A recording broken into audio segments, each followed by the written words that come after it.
So today we're going to get started talking about similarity and right triangles. We're going to be using this as we move forward in chapter 8, but we'll get a little preview of similarity and right triangles. But first, the first thing that I want to talk about is the geometric mean. The geometric mean is kind of like, if you think about what does mean, what is the meaning of a mean, you may remember back to pre-algebra and algebra that the mean is like the average. And that's true. The arithmetic mean is the average of some numbers. For a geometric mean, it also is kind of like an average, but it's more of a multiplicative average. So what we do, if you take a look at the definition, it says for two positive numbers a and b, the geometric mean, x, is the positive number such that a to x equals x to b. Okay, so what that means is we have here x is the geometric mean. That means it appears twice. We're going to cross multiply. And when I cross multiply, I get x squared equals a times b. So x equals the square root of a times b. And so if you see what I mean about it being kind of an average, instead of adding things up, we multiply them, and instead of then dividing by the numbers we have, we take the square root of it. So it's a little bit of a stretch, but you can kind of see how it is comparable to the arithmetic average. So let's look at some examples of just how the geometric mean works. All right, so the question, what is the geometric mean between 4 and 9?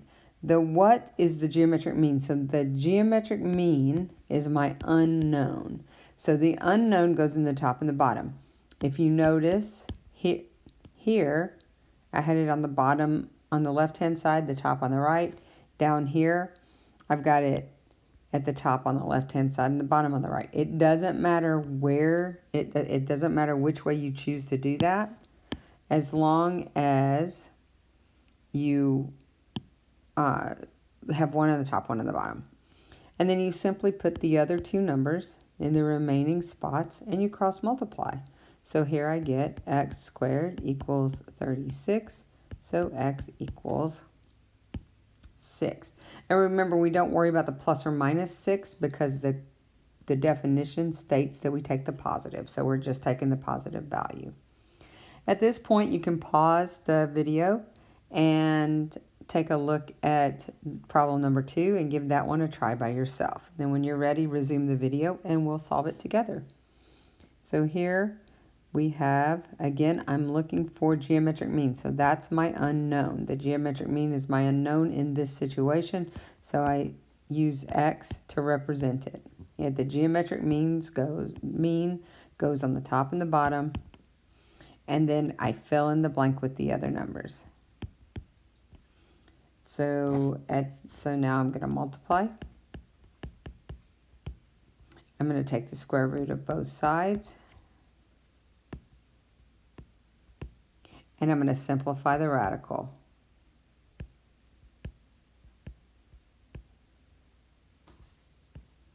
So those are my answers. Okay, so pretty straightforward. I put whatever the geometric mean is, goes in the top and the bottom, fill in with the other numbers. All right, here are some theorems about that we'll use. Well, first we have to figure out right triangles, and we have to figure out how they are similar. And one of the things we'll do in this photograph here, the figure, we have triangle ABC in this figure here.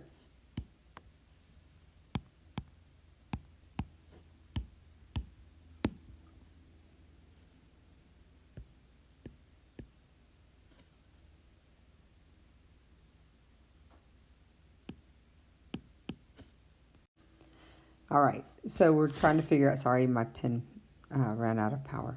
Here I am back. So we're looking to see the right triangles and how they form. I can draw an altitude in a right triangle, and it forms triangles that are similar to the original and triangles that are similar to each other. So I want to take a look at that. The theorem states if the altitude is drawn to the hypotenuse of a right triangle. So that altitude is this line BD right here. That's my altitude. So if I draw that altitude, then the two triangles that are formed, so that is this triangle and that triangle, are similar to the original and to each other. So, and then this one is my original, of course, the big one. So I want to take a look at these three triangles and write their similarity statements. So let's be careful. Remember, to line up the similarities, we've got to line up the angles and get those angles proper. So thinking about that, if I'm talking about triangle ABC, so A being this angle, B being my right angle, C being that angle. And I'm going to move on to my little pink triangle here, ADB, and I've got to line it up correctly. I know I want my right angle in the middle, so I know my D goes in the middle. And they share, if you look at this, they share an A, so that's the same, so that's helpful. And then the remaining one is B. So triangle ADB is similar to ABC. And then let's look at my blue triangle here. So I got to figure out, again, I want to line up that D, I want it in the middle because it's a right angle. And if you look at this, the big triangle and the blue triangle share angle C. So I'm going to put the C in the same place that it is in the big triangle, and that leaves me with B here to put right there. So that's how I can figure out my congruencies. I want to be real careful with those. Remember, I'll count off if they're out, if they're not in the right order. So be on the lookout for that. So the altitude forms,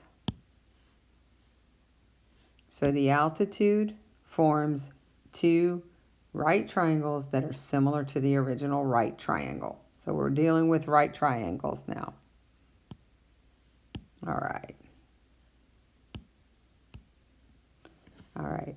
So then let's look at the corollary here. This corollary,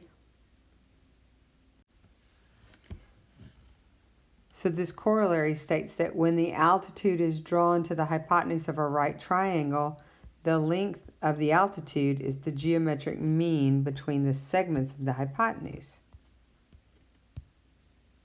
Oh, sorry about that. So, looking at this next picture here, let's go through it again and draw some highlights on it. So, when the altitude is drawn, so there's my altitude, to the hypotenuse of a right triangle. So this is my original right triangle.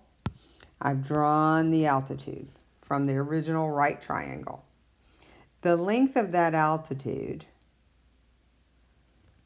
is the geometric mean between the segments of the hypotenuse. So what that means is that the altitude is the geometric mean. So this is the geometric mean. It's what goes on the top and the bottom. Remember, always whatever they say the geometric mean is what goes on the top and the bottom.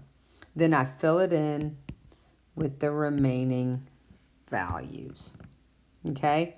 So this represents this corollary that when the altitude is drawn to the hypotenuse of a right triangle, the length of the altitude is the geometric mean between the segments of the hypotenuse. So the segments of the hypotenuse are Y and Z. So I want to make sure we see that. So the segments of the hypotenuse are Y and Z. All right, let's try some problems with these. Oh, no, sorry, we have one more corollary. So this corollary states that when the altitude is drawn to the hypotenuse of a right triangle, so same type of deal, we have an altitude that's drawn to the hypotenuse. We've got this original outside triangle is the original, and here's the hypotenuse, and here's the altitude. Okay? When the altitude is drawn to the hypotenuse of a right triangle, each leg, so here's a leg and here's a leg. Each leg is the geometric mean between the whole hypotenuse and the segment of the hypotenuse that's adjacent to that leg. So let's set up some proportions here using geometric means. So this one says that each leg is the geometric mean. So here's a leg. That's the value of that leg. That leg is the geometric mean. And it says that the leg is the geometric mean between the hypotenuse. The hypotenuse is y. And then the section of that hypotenuse that's adjacent to the leg, well, that's z. Z is adjacent to my leg x over here, right? So z. So there is one proportion that I can draw.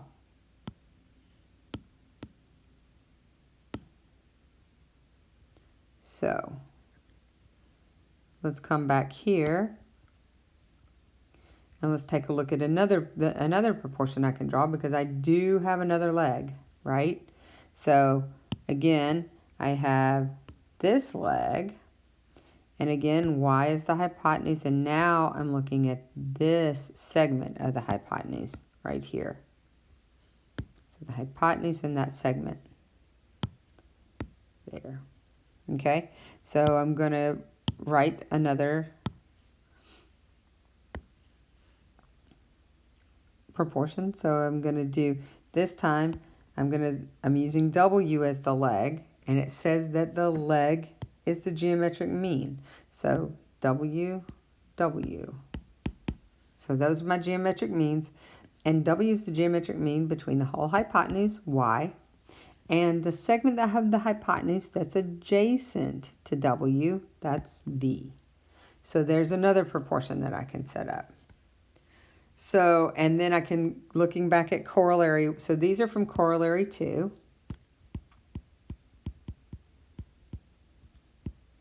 And I can go back, if you look back, if you want to turn the page back or whatever, or just remember from corollary 1.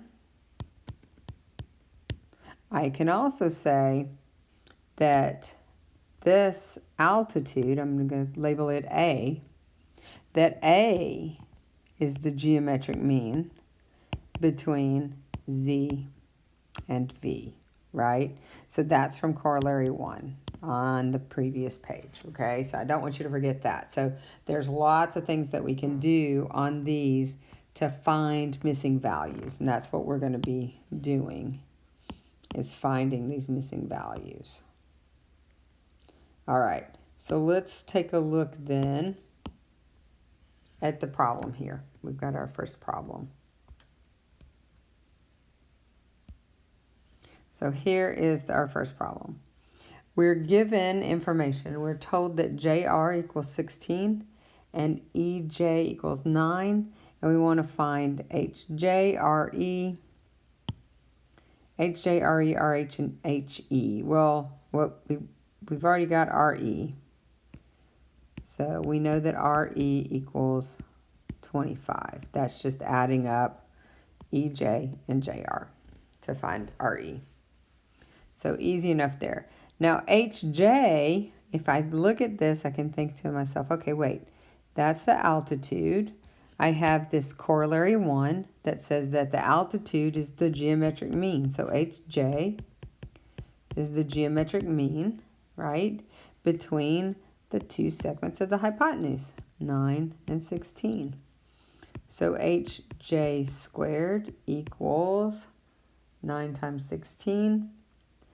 And anytime, hey guys, anytime you want to try this by yourself, just stop the video and try it by yourself. So HJ squared equals 144 when I cross multiply. So HJ equals 12. So I've got RE is 25, HJ is 12.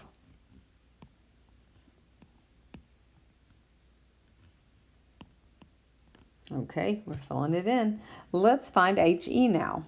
So here is HE. And so to find HE, it's a leg. And remember from corollary 2 states that the leg is the geometric mean. So HE, remember whatever the geometric mean is what I'm writing down twice. So HE is the geometric mean between the whole hypotenuse, which we said is 25, and the segment of the hypotenuse adjacent to HE, that's 9. So HE squared equals 9 times 25, which is 225. So HE equals 15. All right, let's find HR. Okay, so HR is a leg of the original. Remember, when we're talking about leg and height and altitude, we're talking about our original big triangle. So HR is a leg of that triangle. So the leg is the geometric mean, HR. And it's the geometric mean between the whole hypotenuse and the segment that's adjacent.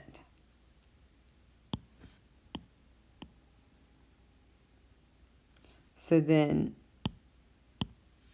this is my leg, and that's the segment of the hypotenuse that's adjacent to it.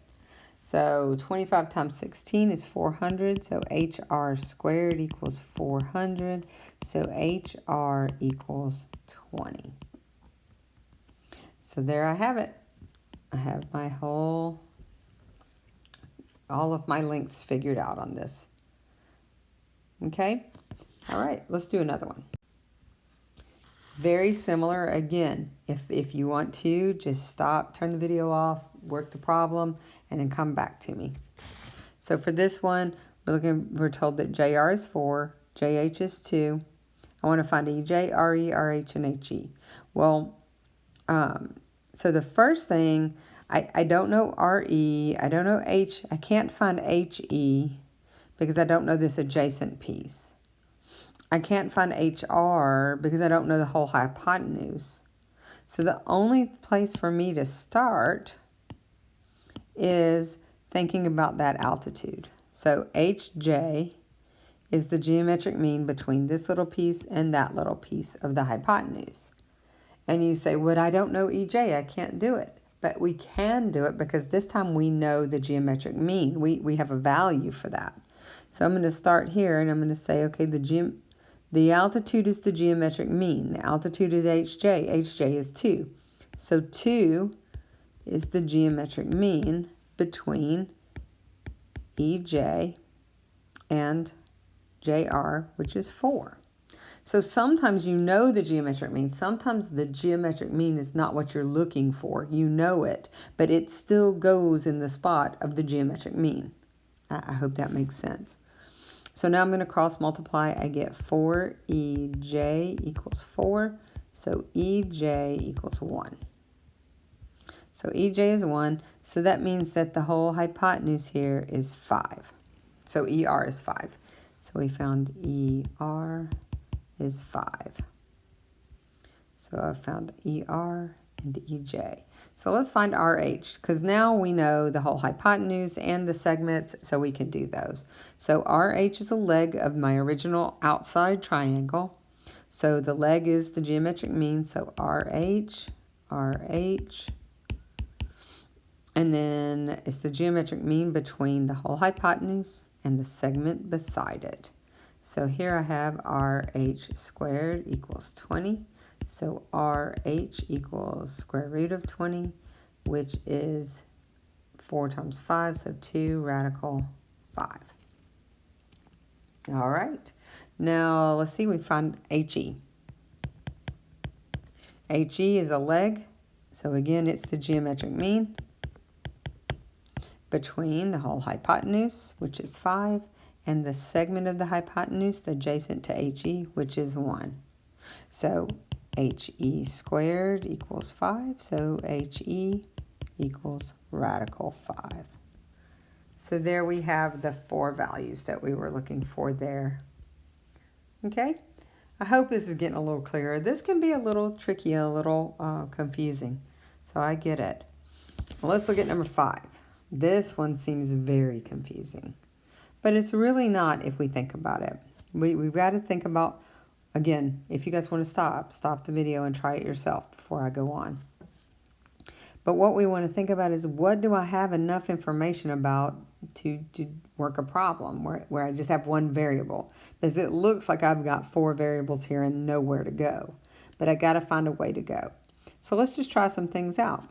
If we try using z, the leg is the geometric mean between the whole hypotenuse and that, we've got 2 variables. So that's not going to work. So I'm going to erase that option. So then I could try, well, what about if I tried this leg as the geometric mean between the whole hypotenuse and the section beside it? And that seems like it's going to work with just one variable. So that's where I'm going to start. So I'm going to say, remember, the leg is the geometric mean, so 6 and 6. And it's the geometric mean between the whole hypotenuse and the segment beside the leg, adjacent to the leg. So here I have 18, W equals 36, so W equals 2. So now we found that W is 2, so X is 16. So we know X equals 16. All right, we got 2 for 1 there. So now I can find Y, because I know both sections of my hypotenuse, so I get Y, and that's the altitude. It's the geometric mean between 2 and 16. So Y squared equals 32. So Y equals 4 radical 2. 16 times 2. All right. Hope we're feeling all right about that so far. Now I can find Z. Let me do a little bit of erasing here. All right, I can find Z. Z is a leg of my original outside triangle. So I know that Z is the geometric mean between the whole hypotenuse and the segment of the hypotenuse adjacent to it. When I multiply that out, I get Z squared equals 468. And I can break that down to 36 times 13. So Z equals 6 radical 13. So let's move on to some more examples on the next page. All right, this is the last one. All right. So we want to find X, Y, and Z. So again, we start the hunt. What do I know enough of to where I can do an equation, hopefully in one variable? Okay. So if I look over here and start with this Z, well, the problem is, to do the Z, I need the whole hypotenuse and the segment next to it, and that's too many variables. I got a Z and an X in there, so that is not going to work for me. So that's not going to be the one. Same thing with the Y. If I try the Y, I've got X's. All right, so that's no good. So I don't want to do the Y. So I'm going to start with the altitude, it looks like. So if I start with the altitude, and I know that the altitude is the geometric mean between the 2 segments of the hypotenuse. Well, they're both unknown, but they are both X's. So if they're in the same variable, I think I can work with it. So I'm going to start with that the altitude is the geometric mean. So 8 over 8. All right. So there's my geometric mean. And then it's the geometric mean between the 2 sections of the hypotenuse, X plus 12. So those 2 things. So you see, I do have an equation in one variable. I can do this. So I'm going to cross multiply. Remember to distribute. I got to distribute it to both numbers. So I'm going to get X squared plus 12X equals 64. Whenever I have a quadratic, I'm going to bring everything over, set it equal to 0, and try to factor. So 64, I can break it down to 16 times 4, which will give me that 12 that I'm looking for. So x, 16, 4, positive 16, negative 4. So I end up with x equals negative 16 or x equals positive 4. We don't want negative values in for a line segment, so my answer here is x equals 4. So I found that that's 4 and that is 16. That segment is 16. So the whole hypotenuse then is 20. Now I'm ready to do my legs. So let's start with z. So z, the leg is the geometric mean between the whole hypotenuse and the segment adjacent. So z squared equals 320. So z equals, you can work this out, I think it's 64 times 5, so 8 radical 5. Okay, let's find y. Again, quit if you turn the video off if you want to try it by yourself. So y is the geometric mean between the whole hypotenuse and the segment of the hypotenuse next to it. So now I've got y squared equals 80. Take the square root of both sides.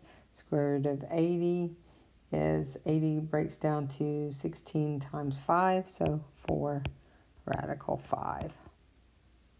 So there's x, y, and z. All right, so go back through the video as many times as you need to and give it a shot. Keep working these problems. There's some homework problems that are on the assignment center.